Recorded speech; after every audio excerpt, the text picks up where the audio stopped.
up front and he's doing it.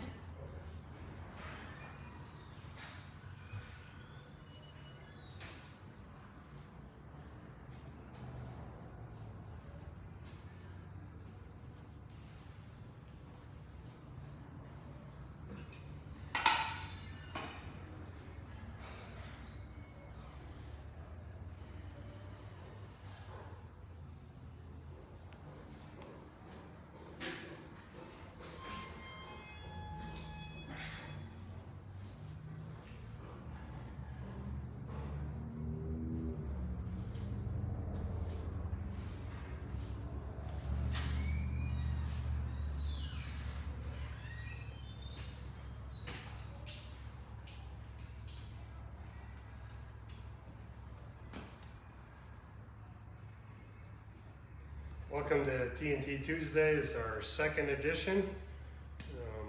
We're here back in the Jeep shop. Didn't make it over to manufacturing this week like we had talked about because we have this two-door stretch Jeep is done. We took it for a test drive yesterday, so we kind of wanted to talk a little bit about that. I think we'll plan to be at manufacturing next week. But Bobby's here, Tommy's here. right. So Bobby, this is what you got to look forward to. We took it for a test drive yesterday. You're gonna like it.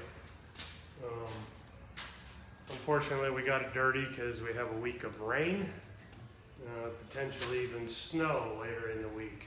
So, but Jeeps are supposed to be dirty, so that's okay. We'll start up here in the front. Mason's already shown you a little bit while I was catching up, finishing up some paperwork. Like we talked last week, it does have our Guardian bumper, but really what we want to talk about is suspension. Obviously we have the Curry Rock Jock Dana 60 in here. We developed this, we brushed on it briefly last week, this longer track bar system for the front. It's a replacement chassis mount. So you take your factory one, remove it, cut it off, smooth frame down, and then we have a new bracket that fits on. It does move the track bar mount a little forward in the chassis. Things while you're installing, you really want to be cognizant of clearance here. And this one was really tight with the big Yeti Steer Smart system in it because everything is so big. So it gets really tight in here, but everything clears. So as you're placing that bracket, it's a fabricator's bracket. It isn't designed to go right there. It's designed to go right there. So you can slide it around, move it around a little bit until everything fits for you. It does require that you run the Curry anti-rock sway bar. Curry is the only one that does this bent arm. So we're taking advantage of this offset and kicking the track bar farther outboard on the chassis, making the track bar longer. The real magic happens at the axle brackets. We give you a new coil bucket for both sides of the axle, so you'll remove your factory coil bucket. These brackets will be available to fit our trusses. These are obviously, there's no need for a truss on a Rock Jock 60. So these are direct to axle tube brackets. The mount has a 0 to 1 inch stretch capability. We did cheat this front end forward because of the Rock Jock and the laid back cover. We're able to chase everything a little farther forward and still clear all of our steering and track bar system. There again, you want to tack things together, cycle them, check them for clearances. But we do move the track bar clear over here to the edge of the coil bucket. Your factory track bar bracket is going to be back in here somewhere behind the ram. We're gaining you an overall 6-inch length increase. This axle, as you can see, there's not a lot of angle in the coil springs, even though it's at full droop. So it really minimizes the side-to-side axle movement, which comes into play when you're fully articulated. Really makes the suspension work a lot better, and drivability comes up. This Jeep on 40-inch rubber has 0 bumps here. It really drives nice. So those are some of the key points up here in the front. Working our way back, it's a little hard to work in here, we're small space. The suspension is our tried and true Y-Link. We've been using it since I developed it in the, now you're gonna test my memory, like 2005. We developed this style of suspension for the XJ platform, and we've pretty much moved it across all the major Jeeps, TJs, LJs, JKs. We've custom used it on early Broncos. We've used it on CJs in the custom fab. It's not kittable for some of those, but for the JK, TJ, LJ, JK, ZJ, MJ, it's all kittable.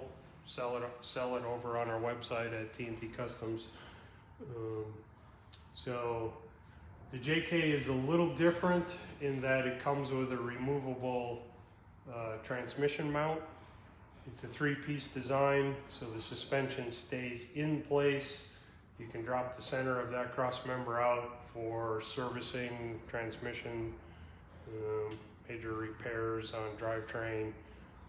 We actually have one out in the yard that we're going to bring in and do a clutch job in it, and we don't even have to touch the suspension. The transmission will come right out of it. Obviously has all of our aluminum skid plating on it, which is fairly well used. This Jeep already had some of our parts on it to start with. You'll notice that the transfer case skid is not used. In comparison, that is a skid plate specific to this stretch kit. We had a little more length and girth, if you will, to that transmission skid plate to facilitate the future install of a 4-speed Atlas. So that the transmission will be, or the transfer case will be fully protected even when we go to 4-speed. So probably what everybody's really waiting for, or what I really want to show you, is the rear. We'll kind of work our way around here. And so as we alluded to last week, this is really a fully designed, complete kit system, if you will. So you're getting stretched sliders, stretched corners, obviously all the suspension components and pieces. It really is designed to work as a total system. You can get it a la carte, you know, pick and choose what you want to fit your needs. Maybe you've already got your suspension stretched and you just need armor. Maybe you don't want armor, you just want to chop the body up, you just want suspension. So all of those various components and packages will be available, but as we do things, suspension complements body armor complements suspension. They all work together as a system. So this one has our full system. After getting it on the ground, driving it, settling it, doing all the final adjustments, getting everything dialed right in, it is 101 and a half, might as well count the half, inch wheelbase. So that takes you from your factory, I'm working off the top of my head, 95.6 I think is what Jeep says is official wheelbase. So we are a 6-inch stretch suspension kit. So I know there's bigger out there, but we've decided this is the look and what we wanted to do. In that builder environment, all of our suspension components are interchangeable with our standard control arm end or our stretch end. So in basic math, This is a 6-inch kit. If you were to upgrade it or have the sales guys swap parts around when you order it, in theory you could get 8.5, 9 inches of stretch. You're on your own at that length. Everything is designed to work at this length. The replacement shock mounts, the coil buckets, everything works together, but the arms are available. If you ordered stretch ends with them, you could push for more wheelbase. You're really into a fabricator's mode at that point. You're going to have to solve coil spring mounting, you're going to have to solve shock mounting. Most logical choice would be to convert it to coilovers at that, if you get to that length of wheelbase.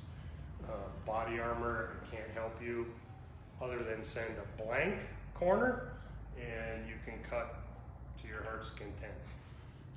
But as a packaged system, we chose to stay with the 6-inch stretch. I think it's a really nice system.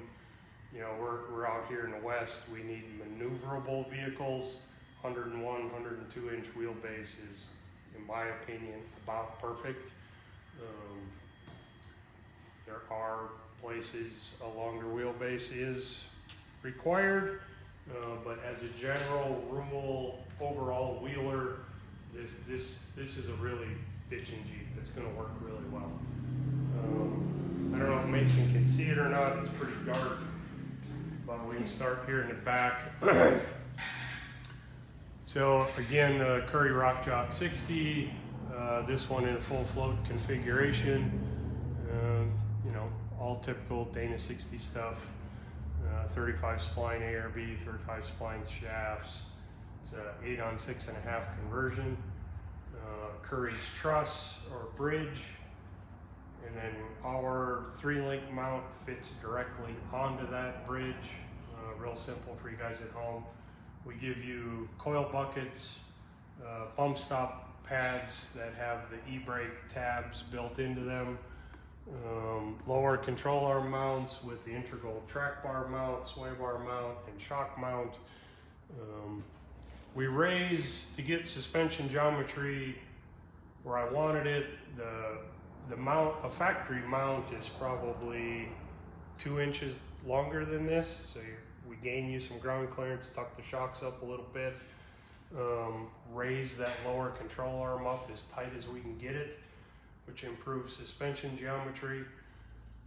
You know, that's pretty run-of-the-mill stuff. Nothing real exciting there. Where the magic really starts happening on this stretch kit is our upper shock mount, which is robust enough you could hang a coil over on the back here. The sales guys can help you with measurements and dimensions of the coilover to use.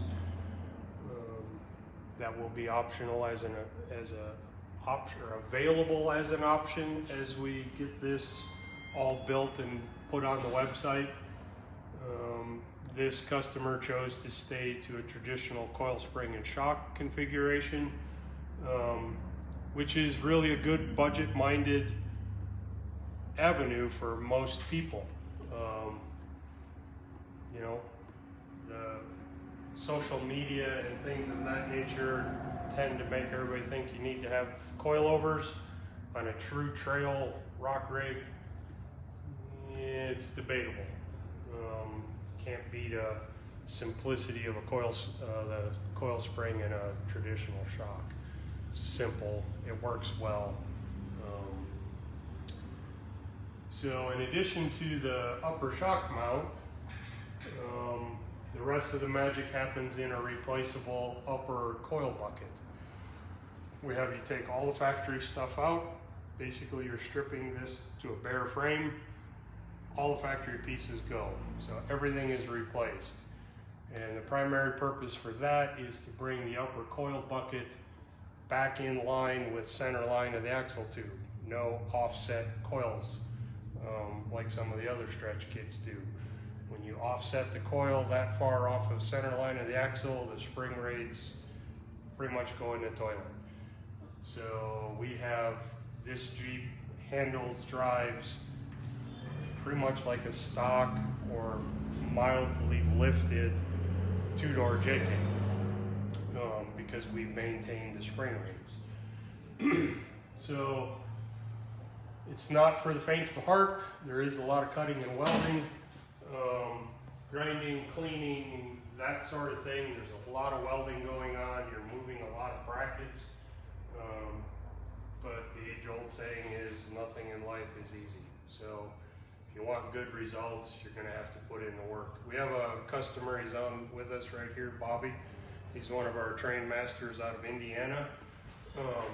He has put this Jeep, barring the Rock Jock 60 and the 40s, they're gonna come later in the future, but he has built this exact same Jeep on his Rubicon, in his garage, at home, pretty much by himself. Had a few friends over helping move some of the heavy stuff or hold some parts that he needed, but it's doable at home. Everything is designed in such a fashion that everything locates and drops in. There's minimal measurements, there's minimal thinking.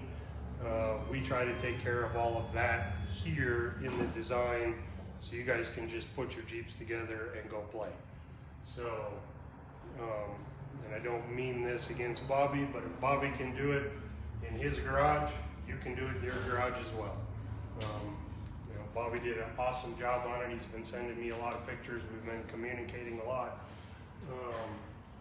He's given me a lot of valuable insight and feedback from the home installer's perspective. So we'll go back and tweak a few little things, mostly in instructions as we build them, clarify a little better picture, that sort of thing, so it makes it easier. The parts just go on. So we've also, what else did we do to it? So it's an equal length 3-link, okay? That's important from a suspension geometry perspective. It cycles very well with minimal crab steer.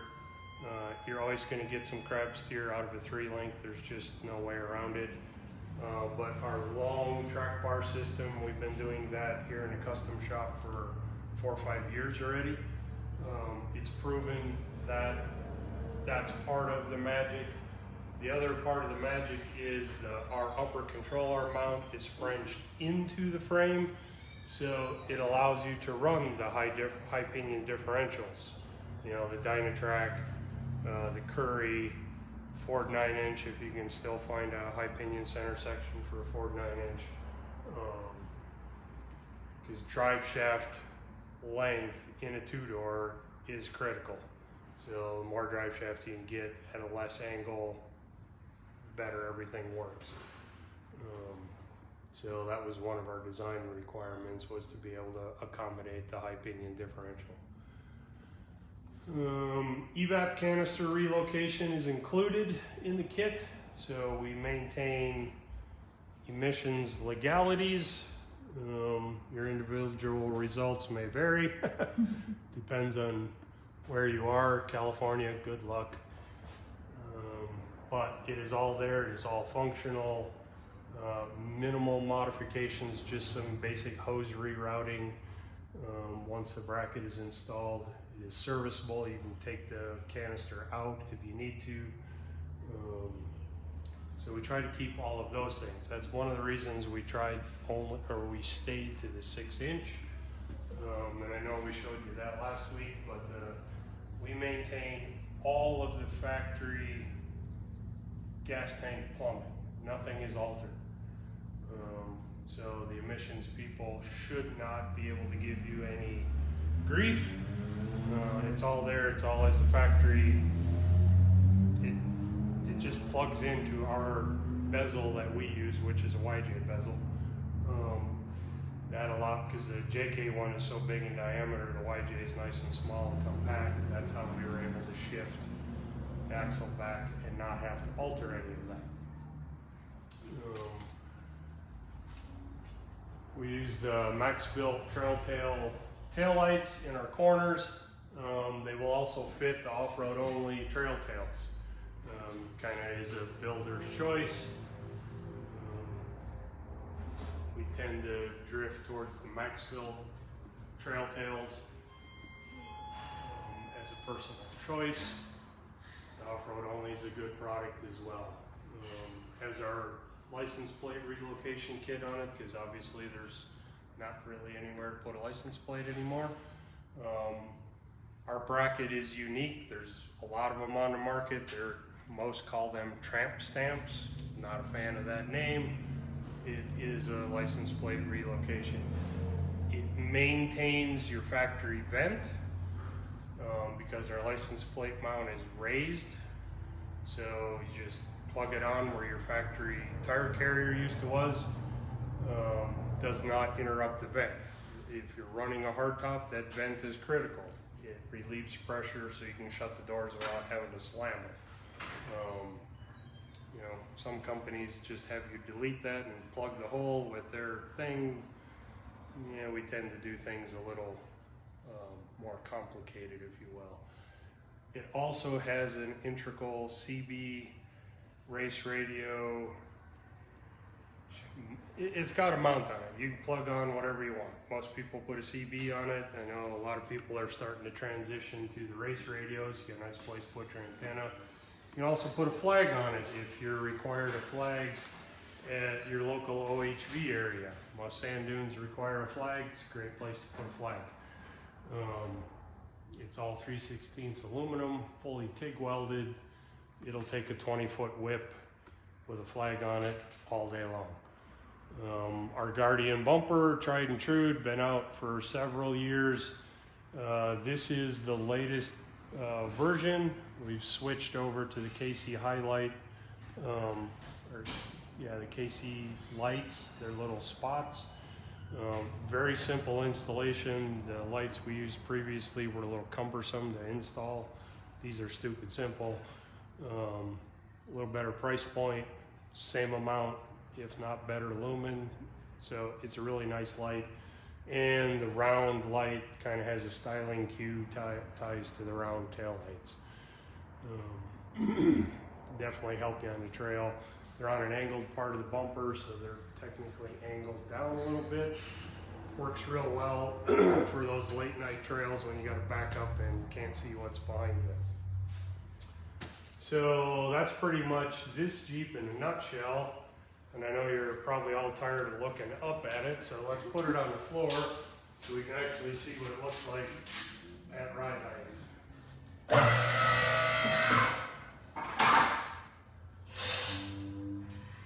Brian Hamilton says he loves the lights. Yeah. Yeah, they're a lot better than the old ones, I think. Been pretty happy with them. They're available anywhere. The light we used to use has limited availability. You can find these at any four-wheel parks. Northridge has got them. They're everywhere. Hi Dan, thanks for joining.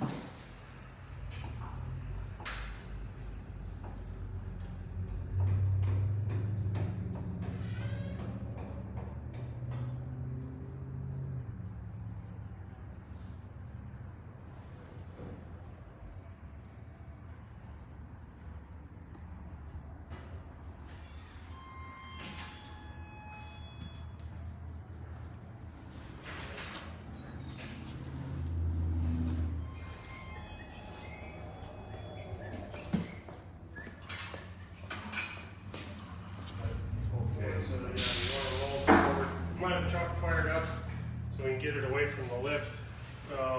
One thing I do want to show you right quick, I am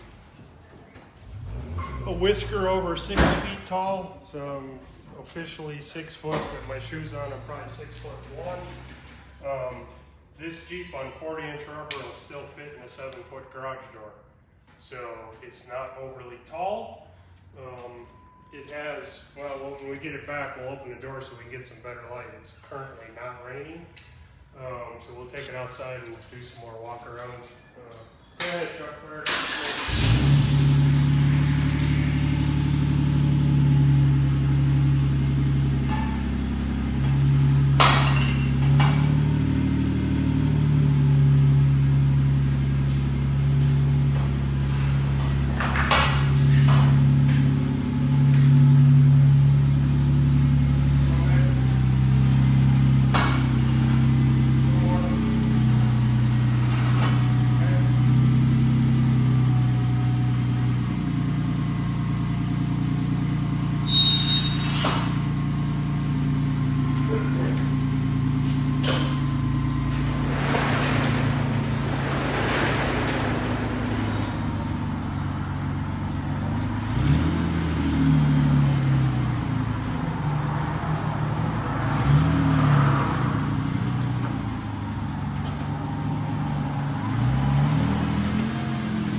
So hopefully the audio doesn't go bad now that we're outside and we got street noise.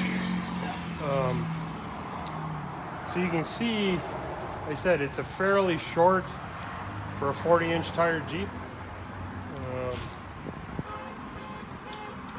With the width of the Curry axles, it'll be nice and stable. And we got car alarms too, nice. I don't know if Mason can see it, maybe around from this perspective here. We have about, let's see if my eyes will work today. Probably have a solid 4.5 inches up travel in the front end. Give you great ride quality, even at speed. Soak up the bumps nice. We're using a Fox shock on this one. Kit, as we develop the kit and can offer you a spring and shock solution. Production, if you will, shocks will be Radflow. Fox is available if that's what you want, but our choice will be Radflow. We're using an off-the-shelf spring. Air bumps will be available if you choose. Coilover conversion is also something we can pull from our other product lines. You know, kind of the sky's the limit. It's kind of a builder kit.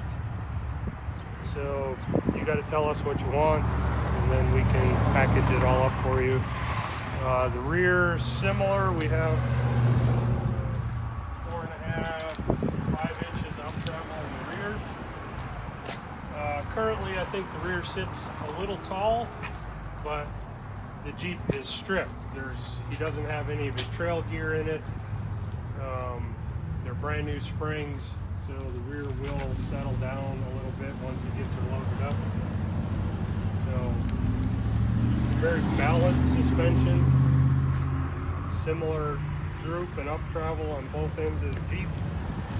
So we'll find out how it works on the trail this weekend. I understand the customer's back in town from traveling Thursday night. He'll be up here Friday to get it. And then straight to the trail on Saturday, is what I've been told. Brian, you can chime in if you're in there somewhere. Oh, he is. He said he had a big smile on his face. Right. He said the attention to detail that has been displayed here by Bob and the team is amazing. Nice work. That's great, Brian. Yeah, I think you'll be happy with it. Looks even better in person. It'll be better when we get some scratches in it. Looks too clean. Yeah.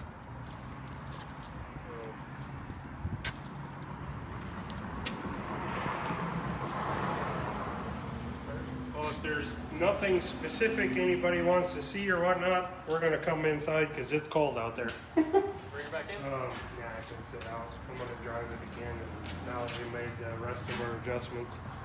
Yeah, I don't see any questions or anything. Awesome. So, Well, join us next Tuesday.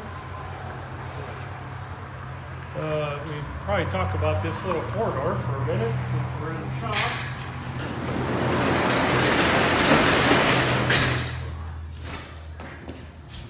So we built this Jeep.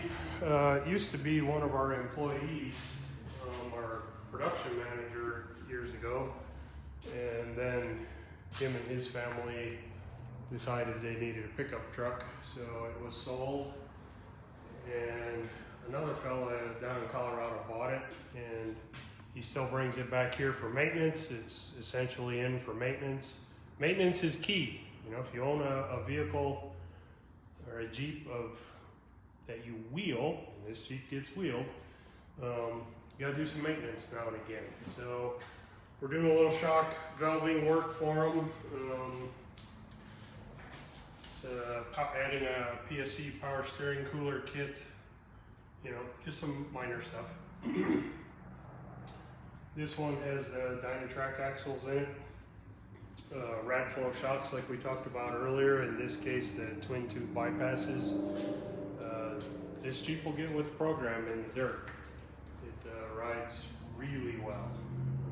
Can't say enough about Glenn's work on his shock welding. He's really got the JKs figured out.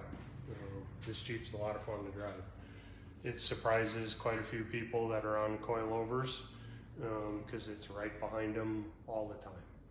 So keep that in mind when you're thinking about doing all this stuff. You know, there are shock solutions that will get you to a 90% solution level versus all the work that it takes to put a coilover in. It's pretty much bolt it in and go.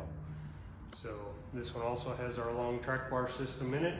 He was one of our test mules for that kit. This one's been on the road and trail probably a little over a year with that track bar system in it. And it was night and day when he drove it up. We did the work, drove it back to Colorado, and he stopped 15, 20 miles down the road, whatever it was, and called me. He couldn't get over himself how much better it drove just by changing that track bar system. So keep that. That will become a full production item. It'll be on the website here, hopefully in the next couple of weeks. So keep that in mind if you're having drivability issues. We're known for solving some of those problems. Now the compressor kicked on. We're going to office. Close this up and let everybody get the light.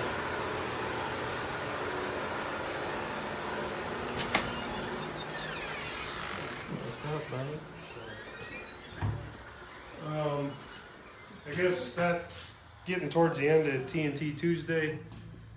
Want to put in a few plugs for exploring. Ladies Off-Road Network trip happens, well, we leave next week. It starts officially this last Sunday of Off-Road Expo down at Flagstaff, and then we'll be out for a week. Watch for some updates live from the trail if we have service. Rockin' Woods is coming up. We still have some openings for that.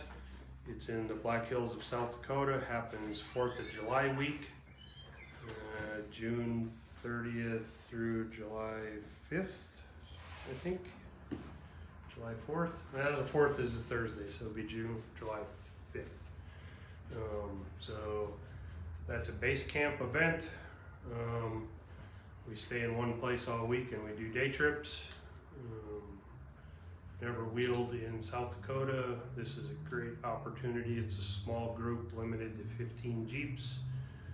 So it's not a typical 100+ Jeep event where you get lost in the crowd.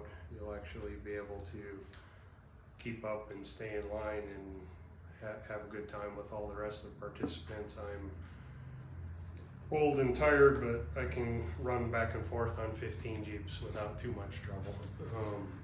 So the next one coming up after that is the Morrison Adventure. That is over the Labor Day weekend, tail end of August, first part of September. Dates are all on the website.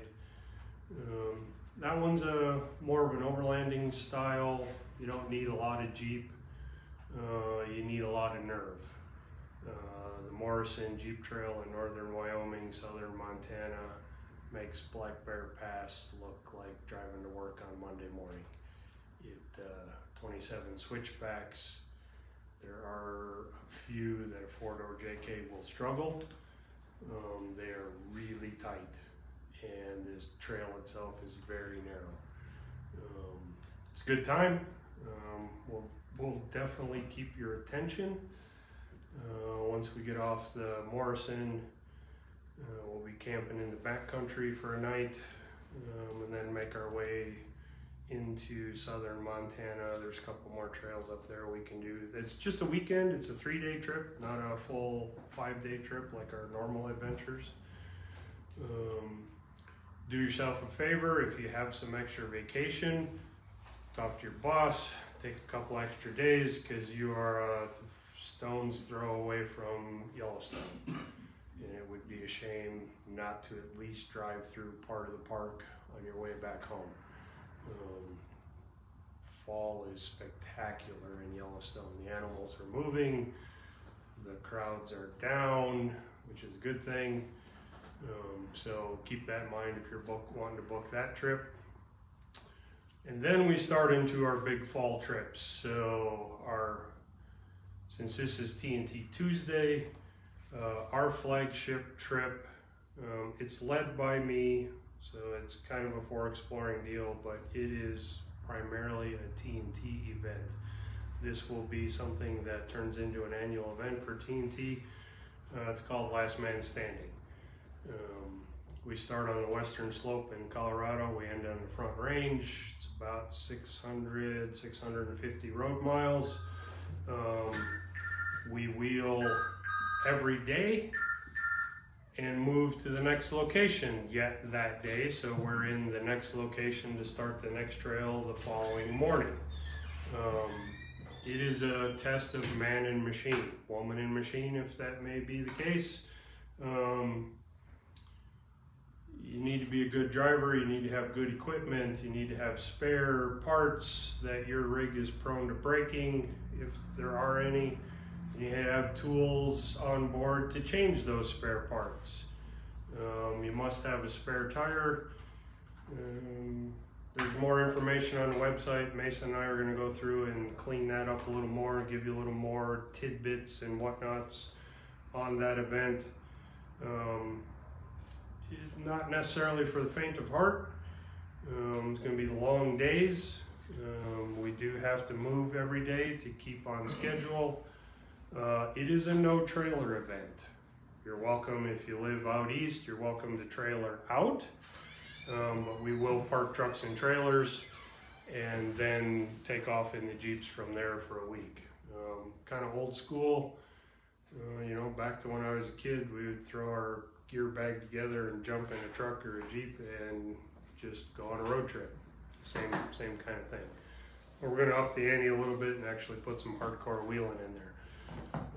It is all the toughest trails in Colorado that are Jeepable. We're not going to put your Jeep on some of the buggy trails, but it's there if you want it. You're in the neighborhood. So ideally you'd want a two-person setup, a driver and a navigator.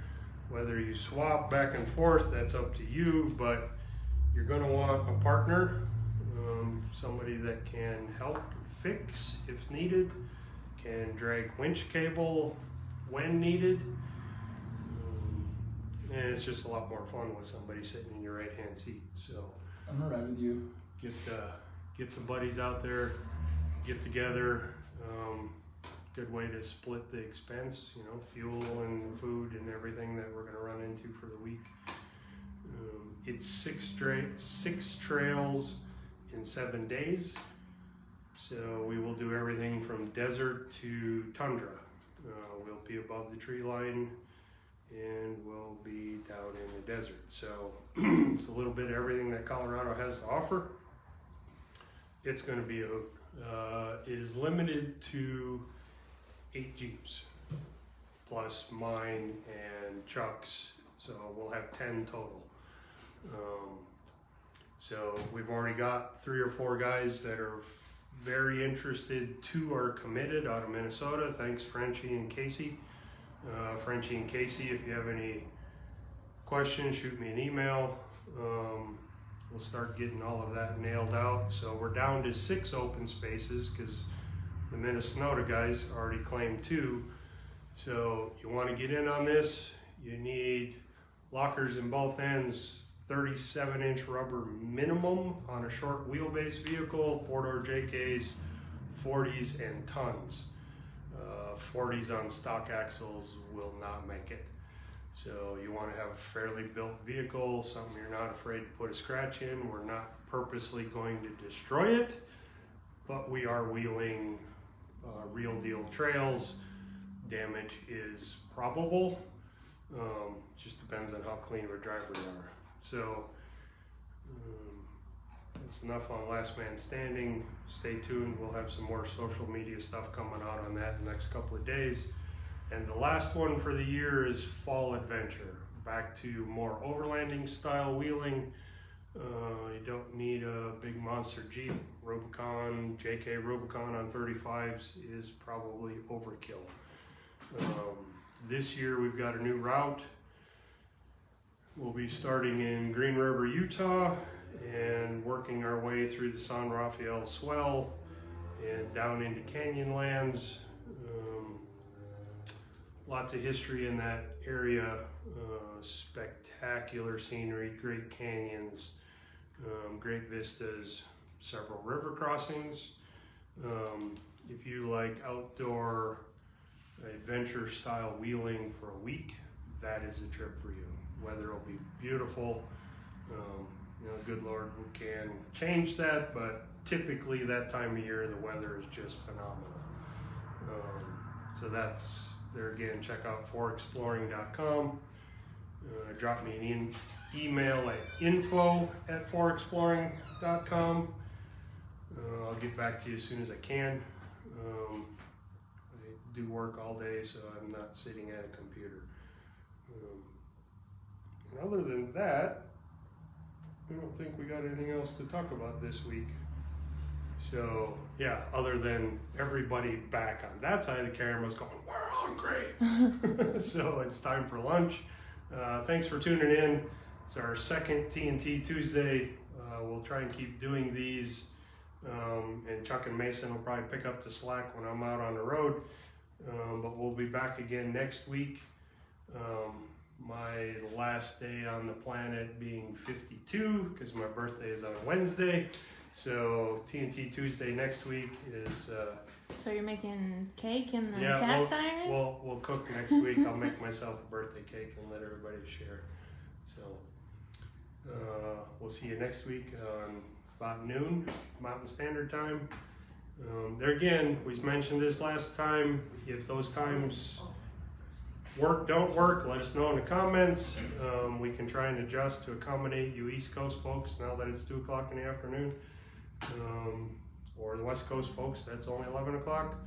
Maybe we can have a special edition deal that fits your lunch hour, but we're gonna try and stick to noon Mountain Time. So tune in noon Mountain Time next Tuesday. And I guess that's all I got for now, so we'll see you next week.